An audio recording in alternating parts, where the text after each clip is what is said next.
नया चैप्टर शुरू करेंगे, area related to circles. Circle का एरिया तो सबको पता है क्या होता है, पाई आर स्क्वायर होता है। ठीक है, सर्कल में हमें ये भी पता है ये सेंटर होता है, radius and diameter and so on, ये तो सब आपको पता ही है। अगर हमने सर्कल के अंदर कोई एक ऐसी लाइन सेगमेंट ड्रॉ किया जो सर्कल को दो पॉइंट पर टच कर रहा है, तो इसको हम क्या बोलते हैं, कॉर्ड बोलते हैं। और जो लॉन्गेस्ट कॉर्ड होती है हमारे सर्कल की, वो क्या कहलाती है, डायमीटर कहलाती है। जो कॉर्ड होती है वो इस पूरे सर्कल को दो पार्ट्स में डिवाइड करेगी। ये जो छोटा वाला पार्ट है इसको हम माइनर सेगमेंट बोलेंगे, और ये जो ऊपर वाला पार्ट है इसे हम मेजर सेगमेंट बोलेंगे। हमें इनके एरिया कैलकुलेट करने हैं इस चैप्टर में। एक चीज और दी है इसी चैप्टर में, दैट इज अगर हमने यहाँ पर, तो हमने देखो ये लाइन ड्रॉ करी थी, कॉर्ड ने सर्कल को दो हिस्सों में डिवाइड किया था। यहाँ पर हमने क्या किया कि सेंटर से दो रेडियस ड्रॉ किए। ठीक है, इन दोनों रेडियस के बीच का एंगल था थीटा डिग्री। अभी भी हमारा सर्कल दो पार्ट्स में डिवाइड हो गया, एक ये वाला पार्ट और एक ये वाला पार्ट। इसको कहेंगे माइनर सेक्टर, और जो ऊपर वाला है that is called major sector. अब हमें इनका भी एरिया निकालना है और इन दोनों का भी एरिया निकालना है। अभी जो बताऊंगी पहले वो सेक्टर का एरिया निकालेंगे। जो माइनर सेक्टर होता है, ठीक है, आपने ये बनाया सर्कल, सेक्टर हमेशा कैसे बनेगा, दो रेडियस के थ्रू बनेगा। ठीक, ये सेंटर, इनके बीच का एंगल इज, हमने अपने मन से मान लिया थीटा डिग्री। अगर हमें इस पोर्शन का एरिया निकालना है तो उसका formula theta upon 360 multiplied by pi r square. जितना भी इसका रेडियस गिवन है वो रखेंगे, थीटा की वैल्यू जितनी गिवन है वो divide by 360 into pi r square. ठीक है, और अगर हमें ये वाली आर्क की लंबाई निकालनी है, ये वाली आर्क की लेंथ निकालनी है हमें इस आर्क की केवल, ठीक, तो उसमें हम इसकी जगह पर 2 पाई आर लगाएंगे। सरकमफ्रेंस की बात हो रही है ना, सरकमफ्रेंस का पार्ट है ये आर्क, तो इसमें हम 2 पाई आर लगाएंगे। जब इस पोर्शन की बात होगी, एरिया की बात हो रही है, तो पाई आर स्क्वायर लगाया। जब लेंथ की बात होगी तो हम यहाँ पर 2 पाई आर लगाएंगे, फॉर्मूला यही रहेगा। ठीक है, example number 1, find the area of the sector of a circle with radius 4 centimeter and of angle 30 degree. Also find the area of corresponding major sector. यानी हमें माइनर और मेजर दोनों सेक्टर का एरिया निकालना है। इस सेक्टर का जब हमें एरिया निकालना है तो थीटा की वैल्यू है 30, तो यहाँ रखा 30 अपॉन 360 फॉर्मूला होता है, into pi r square. Formula मैं एक बार फिर लिख देती हूँ, area of sector is equals to theta upon 360 multiplied by pi r square. Theta की वैल्यू हमें 30 दी है, 360 एज इट इज, पाई की जगह 22/7, आर की वैल्यू 4 इंटू 4। इसको सॉल्व किया, ये आ गई वैल्यू हमारी इस वाले छोटे वाले की। अब आपसे ये बड़े वाले का भी पूछा एरिया। पूरे सर्किल में से अगर मैं इस छोटे वाले का एरिया निकाल दूं तो मेरा बड़े वाले का एरिया आ जाएगा। तो यहाँ लिखा एरिया ऑफ मेजर सेक्टर, पूरे सर्किल का एरिया लिया, उसमें से ये जो छोटे वाले सेक्टर का निकाला था वो हम माइनस कर देंगे। दोनों की वैल्यू पुट करी, पाई की जगह 3.14, आर की वैल्यू हमें रेडियस में 4 दे रखा है, 4 रखेंगे, और इसकी वैल्यू हमने ये निकाली है, ये रखते हैं। इसका स्क्वायर किया 16, इसको मल्टीप्लाई करेंगे और इसमें से माइनस करेंगे तो 46.05 सेंटीमीटर स्क्वायर।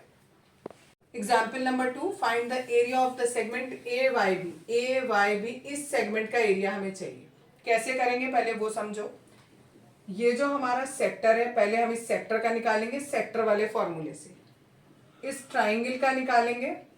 ठीक, दोनों को माइनस करेंगे तो हमारा ये वाला पोर्शन आ जाएगा। अब सेक्टर के लिए तो हम डायरेक्ट फॉर्मूला लगा सकते हैं, तो पहले मैंने ट्राइंगल का एरिया निकाला। ट्राइंगल के एरिया के लिए क्या चाहिए होता है, ट्राइंगल का एरिया होता है हाफ बेस इंटू हाइट।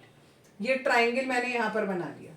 ठीक, ये मेरा परपेंडिकुलर हो गया और ये वाला मेरा बेस हो गया। ठीक, अगर मुझे देखो आप फिगर में, ना मुझे बेस पता है ना मुझे परपेंडिकुलर पता है, मुझे ये हाइपोटेन्यूज पता है 21 और ये एंगल पता है 60 डिग्री। ये पूरा 120 था तो ये 60 हो गया। ठीक है, तो यानी अब मुझे ये पूरा ए बी निकालना है। ए बी पूरा निकालने के लिए पहले मैंने एम बी निकाला, उसको डबल करूंगी तो पूरा ए बी आ जाएगा, और ओ एम निकालूंगी। अब इस ट्राइंगल को मैंने थोड़ा ऐसे सीधे करके बना लिया जिससे आसानी से समझ आ जाए। देखो बी एम हमें पता नहीं था, ओ एम हमें पता नहीं है, और ओ बी हमारे पास 21 है, और ओ वाला एंगल 60 डिग्री है। फिगर बना लिया। अब इसमें हमें ये चाहिए, परपेंडिकुलर चाहिए। तो हमने परपेंडिकुलर जिस ट्रिग्नोमेट्रिक रेशियो में आता है वो वाला लिया। साइन 60 में आता है परपेंडिकुलर, परपेंडिकुलर अपॉन हाइपोटेन्यूज लिया। आप कहोगे परपेंडिकुलर तो 10 में भी आता है, वो क्यों नहीं लिया? क्योंकि ना हमें परपेंडिकुलर पता ना हमें बेस पता, हमें क्या पता है? हाइपोटेन्यूज पता है। इसलिए हमने साइन 60 बराबर bm अपॉन 21 लिखा। साइन 60 की वैल्यू रखी। अब ये bm हमें निकालना है, तो इस 21 को क्रॉस मल्टीप्लाई करके यहाँ ऊपर ले गए, तो ये हो गया √3 21/2। ये हमारी bm की वैल्यू है। bm को वैल्यू हमें मिल गई। अब इसको डबल करेंगे तो ab की वैल्यू मिल जाएगी। डबल का मतलब होता है 2 से मल्टीप्लाई किया, 2 से 2 कैंसिल हो गया। 21 √3 ये मेरी बेस की वैल्यू आ गई। अब मुझे परपेंडिकुलर चाहिए, वापस इसी ट्राइंगल में गए। अब मुझे ये चाहिए OM यहाँ पर क्या है? हमारा बेस है, ठीक है। इस फिगर में हमारा बेस है, ऐसे इस फिगर में देखोगे तो परपेंडिकुलर है। अगर हमें यहाँ देखें तो ये बेस के फॉर्म में आ रहा है। ये कैलकुलेट करने के लिए मैंने कॉस वाली ट्रिग्नोमेट्रिक रेशियो लगाया, that is cos 60 is equals to OM अपॉन 21। ठीक, इससे OM कैलकुलेट किया। अब मेरा OM भी आ गया और BM भी आ गया। अब मैं इस पूरे ट्राइंगल का एरिया निकालूंगी। ट्राइंगल का एरिया क्या है? Formula half base into height. Base की जगह ये 21 √3 रखा, हाइट की जगह 21/2 रखा। कुछ भी इसमें से कट नहीं रहा है, इन सबको मल्टीप्लाई किया तो ये हमारा इतना आ गया सेंटीमीटर स्क्वायर में। ये मेरा एरिया ऑफ ट्राइंगल आ गया। अब मैं एरिया ऑफ सेक्टर निकाल रही हूँ। ऐसे फिगर था, ये पूरा that is called area of sector. ये निकालने के लिए क्या करेंगे हम? डायरेक्ट ही मैंने कर दिया है, वो भी देख लो क्या किया मैंने। ये हमारा सर्कल है, ये हमारा सेक्टर है, इसमें से ये ट्राइंगल का एरिया मैं माइनस कर रही हूँ, तो बचेगा क्या? केवल ये वाला पोर्शन। सेम वहां पर लिखा हुआ है एरिया ऑफ सेगमेंट AYB, इसका किसके बराबर होगा? एरिया ऑफ ये सेक्टर का, और इसमें से ये ट्राइंगल का एरिया माइनस करेंगे। सेक्टर का एरिया निकालने के लिए फॉर्मूला लगाया θ/360 इंटू πr²। थीटा की वैल्यू 120 दी है, 360 की जगह 360, पाई की जगह 22/7 और आर हमें 21 दे रखा है।